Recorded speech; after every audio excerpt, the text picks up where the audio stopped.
রেলের মজদুর ইউনিয়নের নির্বাচন চলছে। সেই নির্বাচনে 100% জেতার ব্যাপারে নিশ্চিত দক্ষিণ পূর্ব রেলের মজদুর ইউনিয়ন, কারণ তারা পেনশন সিস্টেমের জন্য লড়াই করছেন। সেই সংগ্রামী তাদের জেতাবে বলে আশাবাদী তারা। দক্ষিণ পূর্ব রেলের মজদুর ইউনিয়নের সভাপতি NN ব্যানার্জি জানান, কেন্দ্রীয় সরকার ইউপিএস অর্থাৎ ইউনিফাইড পেনশন সিস্টেম চালু করেছে, যেখানে ওল্ড পেনশনটা কেড়ে নিতে চাইছে। এটা মজদুর বিরোধী নীতি, কারণ দুটো ফেডারেশনের সাহায্যে ওল্ড পেনশন ও এমপিএস এর মডিফাই করে তারা এই ইউনিফাইড পেনশন সিস্টেম চালু করতে চাইছে। তার বিরুদ্ধেই লড়াই তাদের। তিনি বলেন, 2013 সালে এই নির্বাচন হয়েছিল। 11 বছর পর 4 ডিসেম্বর থেকে পুনরায় এই নির্বাচন হচ্ছে। 6 ডিসেম্বর পর্যন্ত চলবে এই নির্বাচন। রাঁচি, রাউরকেল্লা ও সাঁতরাগাছি সহ প্রায় অনেক জায়গায় নির্বাচনে অংশগ্রহণ করছে তারা। অনেক সংগঠন তাদের সঙ্গে আছে। ওই দুটো ফেডারেশনের শ্রমিকদের পিঠে ছুরি মারতে চাইছে। তার বিরুদ্ধেই তাদের এই লড়াই, আর তারা জেতার ব্যাপারে আশাবাদী বলেই তিনি জানান। যে দাবি নিয়ে আপনারা লড়ছেন?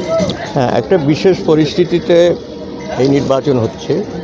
2013 সালে লাস্ট নির্বাচন হয়, তারপরে 11 বছর পরে এই নির্বাচন। এই নির্বাচনের একটা পরিপ্রেক্ষিত আছে। পরিপ্রেক্ষিতটা হলো এই সরকার, কেন্দ্রীয় সরকার, তারা মজদুর বিরোধী একটা পেনশন নীতি নিয়ে এসছে এবং সেটার নাম দিয়েছে ইউনিফাইড পেনশন সিস্টেম।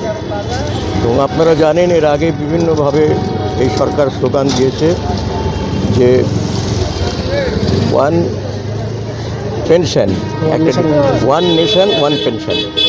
সেই নীতি অনুসারেই তারা ওল্ড পেনশন এবং এনপিএস যেটা করেছিল দুটো ইউনিয়নের সাহায্যে, দুটো ফেডারেশনের সাহায্যে, তারা সেটাকে মডিফাইড ইউপিএস করে ওল্ড পেনশনটাও কেড়ে নিতে চাইছে। তো পেনশন একটা রাইট, একটা অধিকার। তার জন্যে একমাত্র আমাদের federation, Indian railway employees federation, যার দ্বারা আমরা অ্যাফিলিয়েটেড, সাউথ ইস্টার্ন রেলওয়ে মজদুর ইউনিয়ন, এই নির্বাচনে অংশগ্রহণ করছি।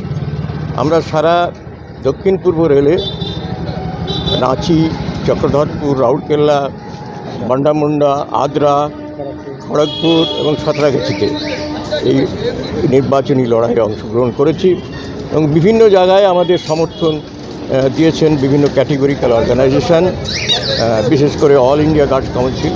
তিনি একটা পায়োনিয়ার রোল নিয়েছেন এবং অল ইন্ডিয়া গার্ড কাউন্সিলের তরফ থেকে আমাদের জেনারেল সেক্রেটারি, তিনিও আজকে উপস্থিত আছেন। তার নাম হচ্ছে দেবাশিস মিত্র।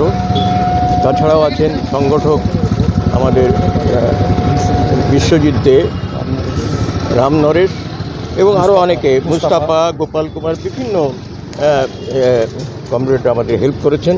বিভিন্ন সাথীরা আমাদের হেল্প আচরণে অংশগ্রহণ করেছেন, সংগঠন করেছেন। তো মূল নির্বাচন চলছে 4 তারিখ থেকে 8টার সময়। এটা 6 তারিখে শেষ হবে। আমরা আশাবাদী, কারণ এবার আমরা নির্বাচনে দুটো যে ফেডারেশন ছিল, প্রতিষ্ঠিত স্বীকৃত ট্রেড ইউনিয়ন, তারা কিন্তু শ্রমিকদের স্বার্থ তুলে ধরেনি।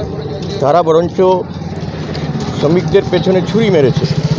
কারণ হচ্ছে তারা সবসময় বলছে যে এনপিএসের পক্ষে তারা দাঁড়িয়েছিল এবং ইউপিএস যেটা ইউনিফাইড পেনশন সিস্টেম, যে ওয়ান নেশন ওয়ান পেনশন, তার পক্ষে তারা দাঁড়িয়ে আছে।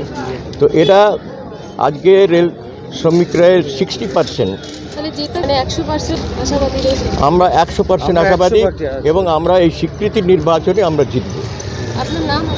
আমার নাম হচ্ছে NN Banerjee, president, south eastern railway মজদুর ইউনিয়ন এবং IREF এর ভাইস প্রেসিডেন্ট।